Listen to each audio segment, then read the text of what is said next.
ہماری قوم اور سوشل میڈیا، ہماری قوم یا ہمارے نوجوان اور سوشل میڈیا، کہ ہم نے اس دور میں کیا اپنا معیار، کیا اپنی صورتحال بنا رکھی ہے، یہ ہمارے لیے بڑی تشویش کی بات ہے۔ میں اسی موضوع پر تو ایک حدیث مبارکہ سنا کر کے پھر میں مکمل اپنے چلتا ہوں۔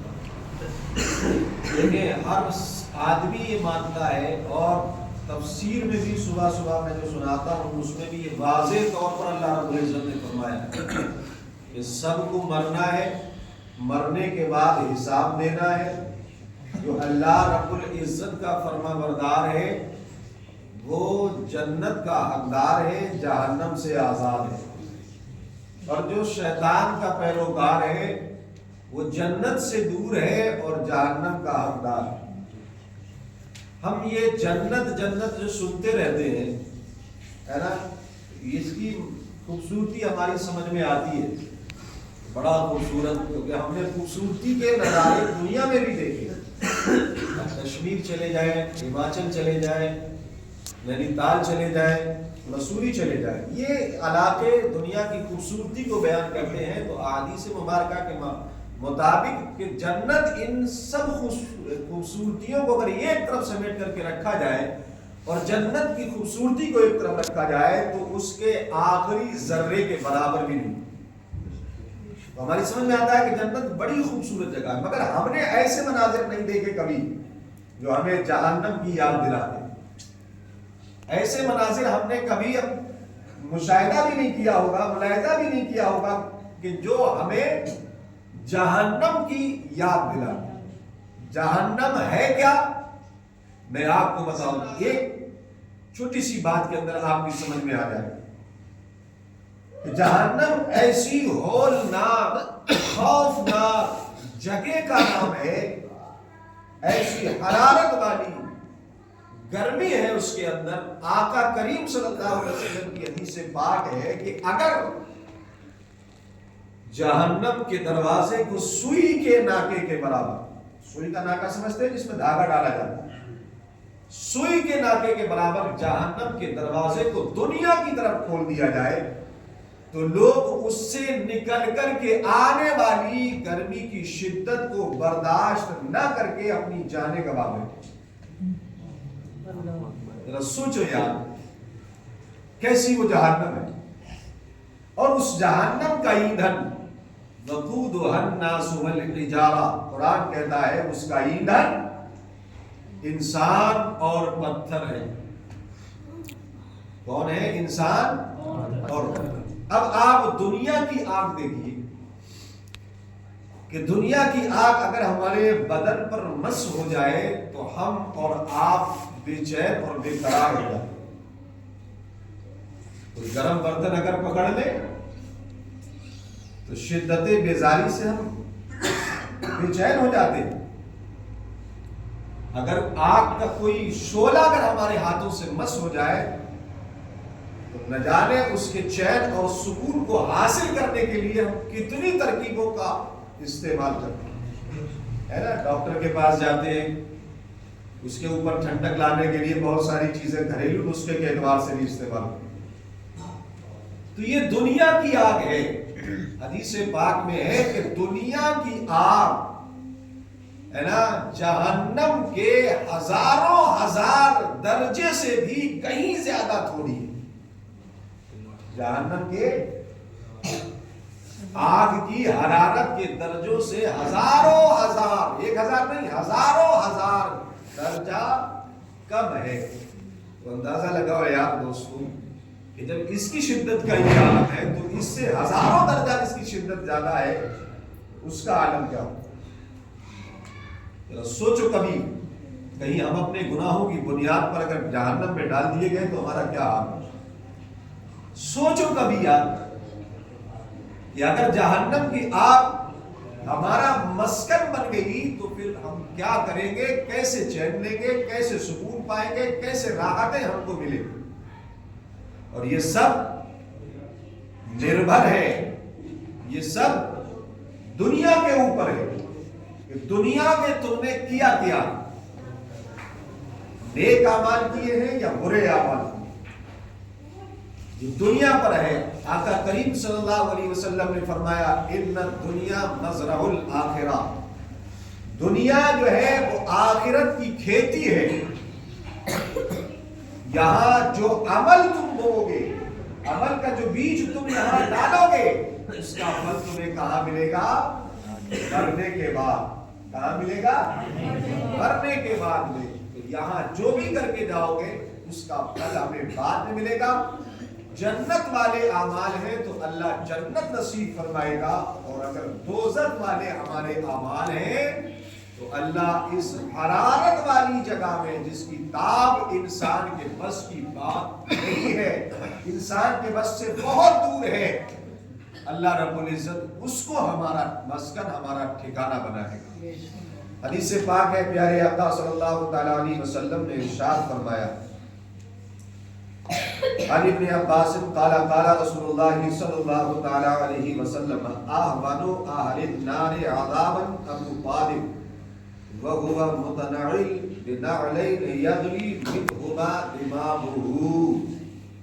حضرت ابن عباس رضی اللہ تعالیٰ نے کہا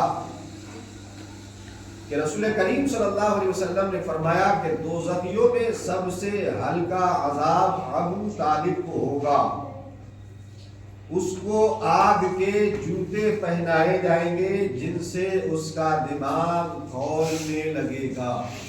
یہ ترکیبیں ہیں عذاب کہ آگ کے جوتے آپ کو پہنچائے گے۔ زمانہ سرکار میں ابو طالب نام سے کوئی شخص رہا ہوگا، یہاں کون سے ابو طالب مراد ہے؟ یہ وہی شخص ہوگا جو اللہ رب العزت کا نافرمان یا سرکار صلی اللہ علیہ وسلم کے سامنے کسی ایسے گناہ کو انجام دینے والا ہوگا جس کی بنا پر اللہ کے رسول صلی اللہ علیہ وسلم نے فرمایا اس کو آگ کے جوتے پہنائے جائیں۔ دوسری حدیث پاک ہے، ان سمرہ بن جندب ان النبی صلی اللہ تعالی علیہ وسلم قال منهم من تأخذه النار إلى كعبيه ومنهم من تأخذه النار إلى ركبتيه ومنهم من تأخذه النار إلى حجزته ومنهم من تأخذه النار إلى ترقوته۔ یہ حدیث پاک کے الفاظ ہیں۔ حضرت سمرہ بن جندب رضی اللہ تعالیٰ نے کہا کہ نبی کریم صلی اللہ علیہ وسلم نے فرمایا کہ دوزخیوں میں بعض لوگ وہ ہوں گے جن کے ٹخنوں تک آگ ہوگی۔ ہم ٹخنوں تک پانی میں تو گھسے ہوں گے، ہے نا، لیکن آگ والی بات ذرا بڑی حیرت کی بات۔ فرمایا بعض وہ لوگ ہوں گے جو ٹخنوں تک آگ میں ہوں گے، اور بعض وہ لوگ ہوں گے جن کے زانوؤں تک آگ ہوگی، یعنی رانوں تک، یہ حصہ جو گھٹنوں سے اوپر ہوتا ہے، آگ کے شعلے پہنچیں گے، اور بعض وہ ہوں گے جن کے کمر تک ہوگی، اور بعض لوگ وہ ہوں گے جن کے گلے تک آگ کے شعلے ہوں گے۔ سوچے کبھی یار کیسی کیفیت ہوگی، ہے نا؟ دماغ اور ذہن میں لائیے اور اپنی دنیا کی زندگی کو دیکھیے کہ ہم کر کیا رہے ہے نا؟ قرآن کا فرمان ہے، قول نبی قول خدا، فرمان نہ بدلا جائے گا، بدلے گا زمانہ لاکھ مگر قرآن اسی نے کہا ہے وقودها الناس والحجارہ، اس کا ایندھن انسان اور بدتر ہوں گے۔ حدیث پاک سے معلوم ہوا کہ گناہگار لوگ اپنے گناہوں کی مطابق آباداب میں ہوں گے، جیسے جس کے گناہ، جیسے جس کے دنیا میں اعمال ہوں گے، ویسے ہی اللہ تبارک و تعالی مرنے کے بعد بھی اس کو عذاب میں مبتلا فرمائے۔ حدیث پاک ہے، عن ابی سعید الخدری قال قال رسول اللہ صلی اللہ تعالی علیہ وسلم لو ان دربا من غساق یحراق فی الدنیا لانتن اہل الدنیا۔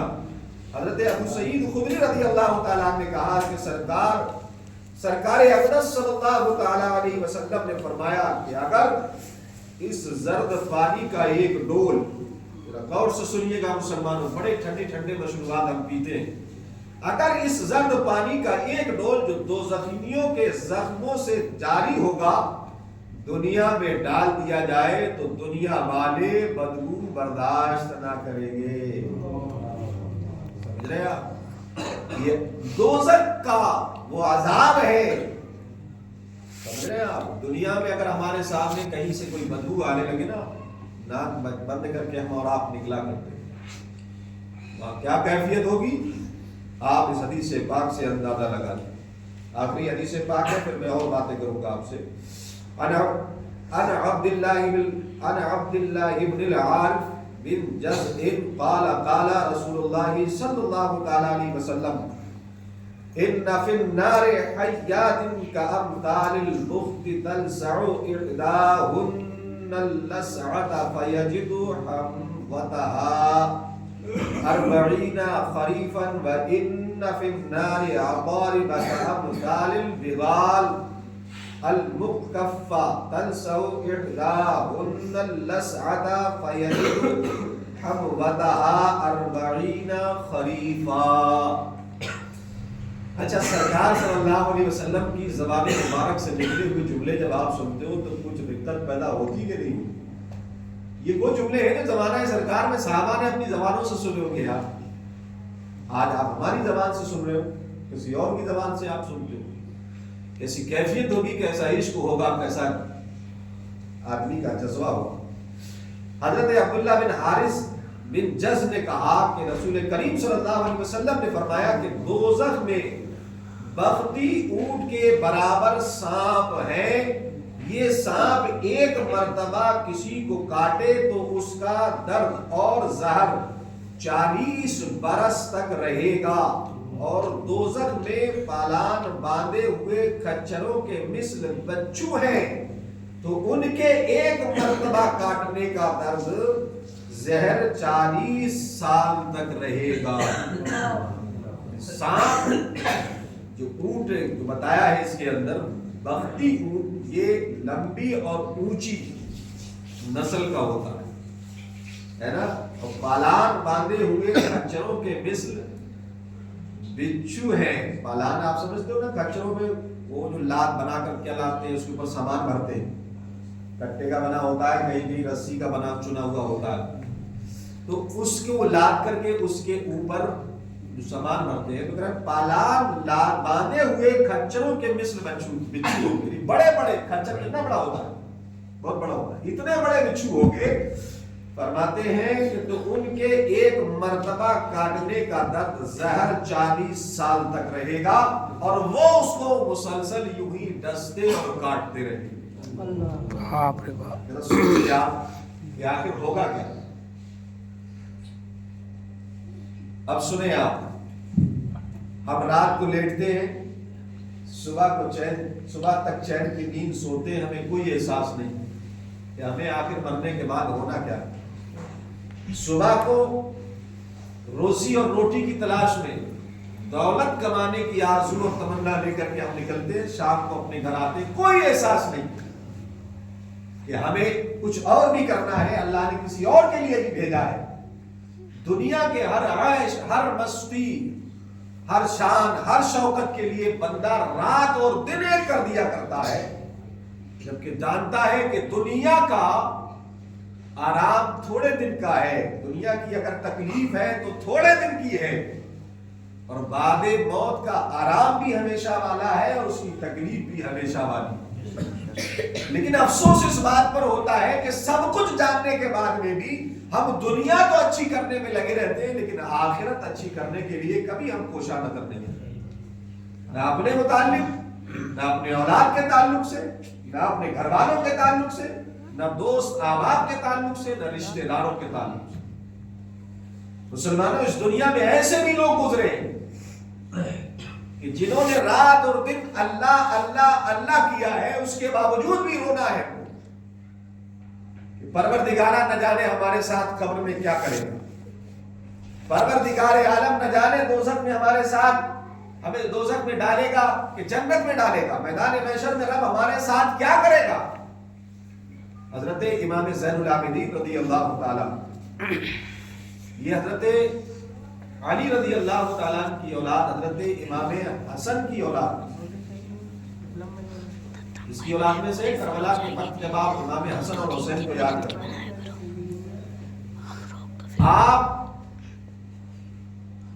خانہ کعبہ کا طواف کرتے کرتے رقت جب آپ پر طاری ہوئی تو آپ غلاف کعبہ کے اندر اپنا سر کر کے رونے، اللہ کی بارگاہ میں رونے لگے۔ کیا کہنے لگے کہ اللہ میرے گناہوں کو معاف فرما دے، مولا وقت موت میرے ساتھ سختی نہیں بلکہ نرمی فرمانا، پروردگارا میری روح کو میرے بدن سے آسانی سے نکالنا۔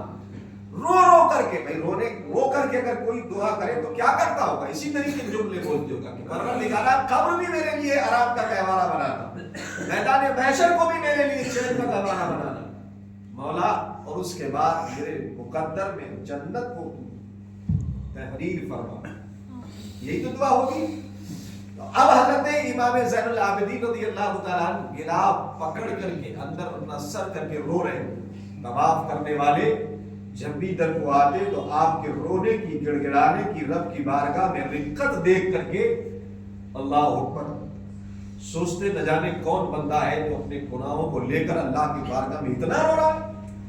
ایک شخص کے دل میں یہ شوق پیدا ہوا کہ بھائی میں دیکھوں تو کہ اللہ کی بارگاہ میں اس طریقے سے رو کر کے دعا کرنے والا کون ہے۔ حضرت امام زین العابدین رضی اللہ تعالیٰ عنہ نے اپنا سر مبارک نکالا تو وہ شخص دیکھ کر کے زمین پر گر گیا، زمین پر گر گیا۔ لوگ اسے ہوش میں لائے، ہوش میں لانے کے بعد میں اس سے پوچھا کہ تیرے بے ہوش ہونے کی سبب کیا ہے، کہ تو نے ایسا کیا دیکھ لیا؟ تو اس نے جواب دیا، مسلمانوں ذرا اپنے گریبانوں میں جا کر کے دیکھنا کہ اللہ رب العزت نے جس کے باپ داداؤں کو ہے نا جنت کا، جنتی جوانوں کا سردار بنایا ہو، جس کے نانا کو جنت کا مالک بنایا ہو، ہے نا، جو ایسے گھر میں پیدا ہوا ہو، اللہ اکبر کہ رب کائنات نے جو ہے ان کے ساتھ میں حسن سلوک کی، اپنے حبیب کو ضمانت دی ہو، وہ شخص خدا تبارک و تعالیٰ کے قہر و غضب سے اپنی قبر کو سوچ کر کے، اپنے نزا کے وقت کو سوچ کر کے، میدان محشر کی ہولناکیوں کو سوچ کر کے، اور جہنم کی اس شدید حرارت والی آگ کو سوچ کر کے بارگاہ خدا میں اس طریقے سے ہو گئے۔ روتے کبھی کبھی نہیں روتے، کبھی احساس کرتے اپنے گناہوں کا، کبھی نہیں کرتے، کبھی اندازہ لگاتے ہم اپنے گناہوں کا، نہیں۔ وقت اگر خالی ملا تو موبائل میں لگ جاتے ہیں، چوراہوں پر بیٹھ کر کے گفتگو کرنے میں گزار دیتے ہیں، دوست احباب کے ساتھ ہنسی اور ٹھٹے میں گزار دیتے ہیں۔ یاد رکھو، نہ یہ دوستی تمہارے کام آئے گی، نہ یہ موبائل تمہارے کام آئیں گے، نہ تمہارے رشتہ دار تمہارے کام آئیں گے، نہ یہ چوراہوں پر تمہارے ساتھ ہنسی ٹھٹے مذاق استہزاء کرنے والے تمہارے کام آئیں گے۔ کام وہی آنا ہے جو وقت آپ نے اللہ اور اس کے رسول کی رضا کے لیے گزارا۔ کتنے سارے لوگ ہیں اس محلے کے اندر جنہیں پتا ہے کہ آج بعد نماز جمعہ یہ ذکر سنایا جاتا ہے، تربیت کی جاتی ہے، سمجھایا جاتا ہے، نماز جمعہ میں بھی تربیت کی جاتی ہے۔ مجھے افسوس ہوتا ہے کہ میں جب ان نوجوانوں کو دیکھتا ہوں جو دوسری جماعت میں آتے ہیں، اکثر وہ لوگ ہوتے ہیں جو ہمارے ہی محلے کے ہوا، اکثر وہ نوجوان ہوتے ہیں دوسری جماعت میں جو آتے ہیں۔ ظاہر بات ہے جب سننے کا وقت نہیں ہے، آئے نماز پڑھی فوراً جماعت ہوتی ہے دوسری والی، پہلے والی میں تو وقت لگتا ہے۔ تو افسوس ہوتا ہے۔ میں گزارش کروں گا اپنے اس محلے کے لوگوں سے بھی اور ان تمام لوگوں سے جو ادھر سے تشریف لائے ہیں کہ اپنے برابر والے کو علماء کی بات سننے کی ترغیب دلائیے، اس لیے کہ علماء اپنی نہیں کہا کرتے، اللہ اور اس کے رسول کی کہا کرتے ہیں۔ ہو سکتا ہے تمہارے ذریعے کسی کی بھی بات بن گئی، کسی کی سمجھ میں آ گئی، کوئی نیک بن گیا، کوئی اچھا بن گیا، تو اس کو تو اس کے عمل کے کرنے کا ثواب ملے گا، اللہ تمہیں دو ثواب عطا فرمائے گا، ایک تو اس کے رغبت دلانے کا اور دوسرا اس کے عمل کو انجام دینے کا، دو ثواب آپ کو عطا۔ آخری واقعہ سنتے ہیں اور پھر اس کے بعد حلقہ ذکر کی طرف چلتے ہیں۔ اور ایک واقعہ میں آپ کو سناؤں، حضرت رابعہ بصریہ رضی اللہ تعالی عنہا، سنا ہوگا ہے نا، اور آپ کے ہم زمانہ حضرت ابراہیم ابن ادہم، اس جیسے بہت سارے واقعات میں آپ کو سنا سکتا ہوں، بلکہ میرا مقصد ہے آپ کے اندر جو ضمیر مر چکا ہے، جو احساس مر چکا ہے، اس کو جگانا۔ میں اگر اسی پر تقریر کرنے بیٹھ جاؤں، صرف اسی جملے پر میں آپ کو سنا ہوں، 1 گھنٹے سے زیادہ نکال سکتا ہوں، کیونکہ بیان میں اور تقریر میں فرق ہوتا ہے۔ تقریر جوش میں اور دلانے کے لیے ہوتی ہے، بیان دل میں بٹھانے کے لیے ہوتا ہے، باتیں ایک ہی ہوا کرتی ہے نا، لیکن انداز بدل جاتا ہے۔ حضرت رابعہ بصریہ اور حضرت ابراہیم ابن ادہم کا زمانہ ایک ہے۔ حضرت ابراہیم ابن ادہم نے ایک پیغام بر کو یہ کہہ کر کے بھیجا کہ رابعہ بصریہ سے جا کر کے کہو کہ ابراہیم ابن ادہم آپ سے نکاح کرنا چاہتا ہے۔ کیا کہہ کر کے بھیجا؟ آپ سے نکاح کرنا چاہتا ہے۔ پہلے میں آپ کو بتا دوں رابعہ بصریہ کون ہے، نام سنا ہوگا۔ رابعہ بصریہ وہ ہے جن کی عقیدت و محبت کے لیے کعبے نے بھی اپنے آپ کو جھکایا ہے نا۔ جب آپ خانہ کعبہ کا طواف کرنے کے لیے چلی، یہاں سے ارادہ لے کر کے چلی، تو ہر قدم پر 2 رکعت نماز پڑھتی ہوئی گئی، برگزیدہ ہوگی، ہر قدم پر 2 رکعت نماز۔ حضرت رابعہ بصریہ رضی اللہ تعالیٰ عنہا نے ایک ہاتھ میں پانی اٹھایا اور ایک ہاتھ میں آگ، سوچ دیکھیے، وچار دیکھیے آپ۔ اب زمانہ تھے ابراہیم ابن ادہم، ملاقات ہو گئی، آمنا سامنا ہو گیا، پوچھنے لگے رابعہ یہ ہاتھ میں پانی اور آگ کیسے؟ کہا اگر اللہ مجھے اجازت دے، مجھے اختیار دے تو میں جہنم کو بجھا دوں اور جنت کو جلا دوں۔ کہا ایسا کر کس لیے؟ کہا اس لیے کہ لوگ یا تو دوزخ سے ڈر کر کے سدھرا کرتے ہیں، نمازیں پڑھا کرتے ہیں، یا جنت کے لالچ میں پڑھا کرتے ہیں۔ میں چاہتی ہوں کہ لوگ خدا کی رضا حاصل کرنے کے لیے نیک اعمال کریں، جب خدا مل جائے گا تو جہنم سے چھٹکارا اور جنت میں مکان مل جائے گا۔ سبحان اللہ۔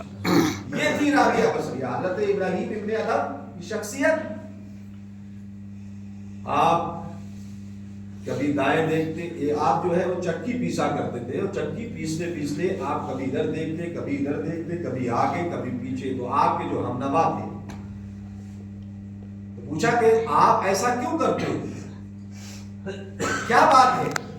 آپ نے فرمایا میں اس لیے کرتا ہوں کہیں ادھر سے موت نہ آ جائے، کہیں ادھر سے موت مجھے آ کر اپنی آغوش میں نہ لے لے، کہیں پیچھے سے موت مجھے اپنی گرفت میں نہ لے لے، کہیں سامنے سے آ کر کے مجھے جکڑ نہ لے۔ کہا کیوں؟ کہا میں یہ چاہتا ہوں کہ اللہ جب مجھے موت نصیب کرے تو میری زبان پر اللہ کا نام ہو یا رسول اللہ کا نام ہو، یعنی میں ایسے وقت میری روح نکالی جائے کہ میں اللہ تبارک و تعالیٰ اور اس کے رسول کی محبت میں اپنا وقت گزار رہا ہوں۔ ایسی بزرگ شخصیتیں ہیں، یہ پیغام بھیجا تو حضرت رابعہ بصریہ رضی اللہ تعالی عنہا نے پیغامبر سے کہا کہ ابراہیم ابن ادہم میری 3 باتوں کی اگر ضمانت لے لے تو میں ان کے ساتھ نکاح کرنے کے لیے تیار ہوں۔ پیغمبر نے پوچھا وہ 3 باتیں کون سی؟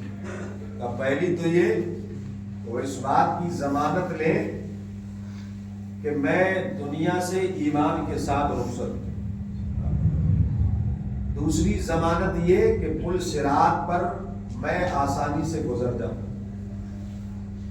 تیسری ضمانت یہ کہ مولا حساب و کتاب کے بعد میں مجھے جنت عطا کر دے۔ اگر اس بات کی وہ ضمانت لیتے ہیں ضمانت، تو میں ان کے ساتھ نکاح کرنے کے لیے تیار ہوں۔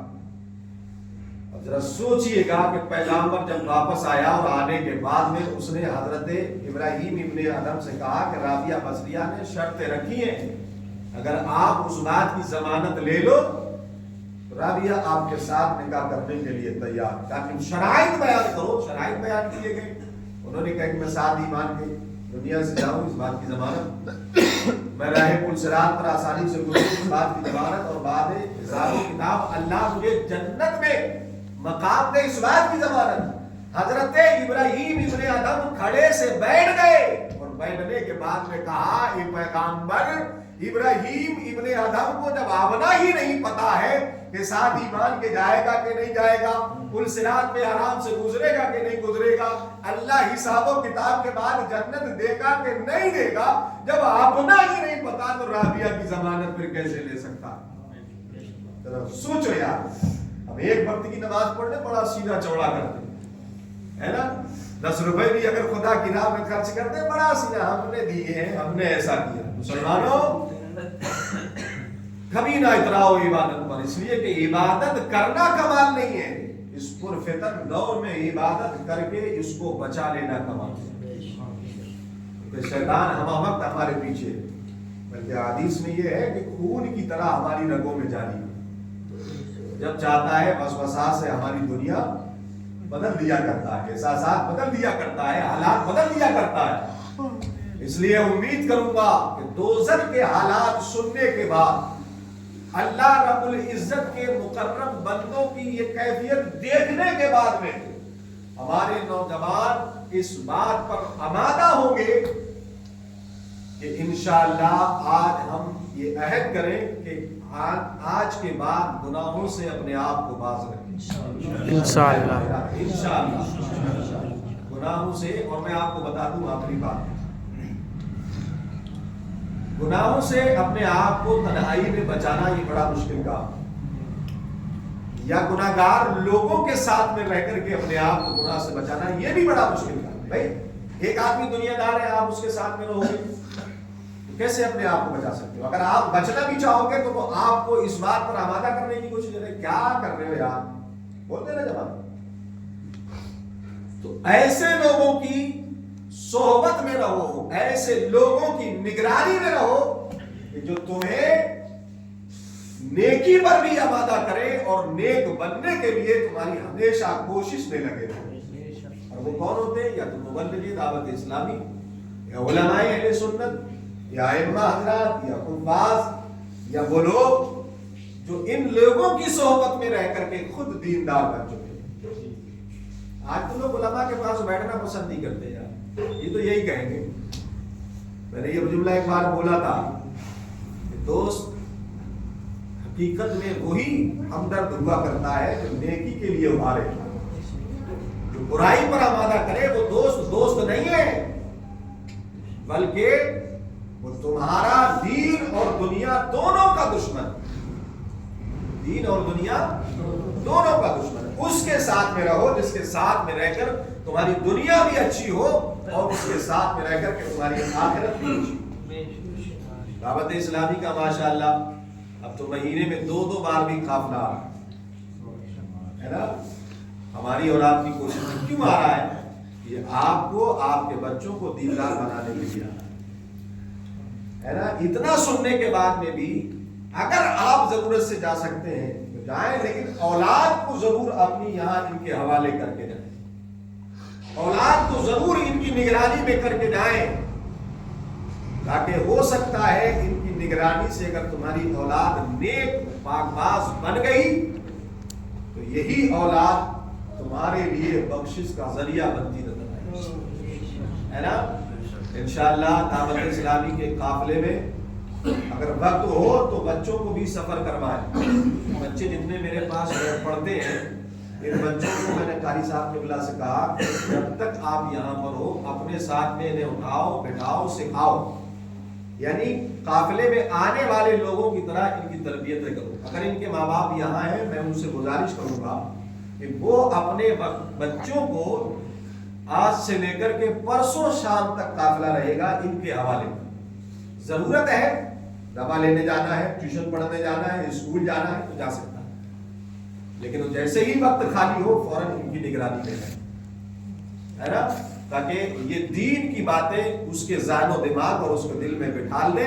اگر آپ کا بچہ کسی کی کوشش سے سدھر گیا تو کام آپ کا زیادہ بنے گا اور اس کا کم بنے گا. بھائی اس کو اتنا ہی ہے کہ ثواب ملے گا, نام بری آپ کی ہوگی, چین و سکون آپ کو ہوگا, دنیا میں بھی راحت آپ کو اولاد کے ذریعے نصیب ہوگی, مرنے کے بعد میں بھی آپ کو اولاد کے ذریعے راحت نصیب ہوگی, ہے نا. کوشش کیجئے گا کہ قافلوں میں خود بھی جائیں اور لوگوں کو بھیجنے کی بھی کوشش کریں انشاءاللہ۔ سب لوگ ہاتھ نہ اٹھائیں، ارادہ کریں انشاءاللہ۔ اللہ تبارک و تعالیٰ کی گئی باتوں پر سب سے پہلے مجھے عمل کی توفیق دے، میرے بچوں کو عمل کی توفیق دے، بعد میں آپ کو۔ استغفر اللہ ربی من کل ذنب و اتوب الیہ، پڑھے لا الہ الا اللہ محمد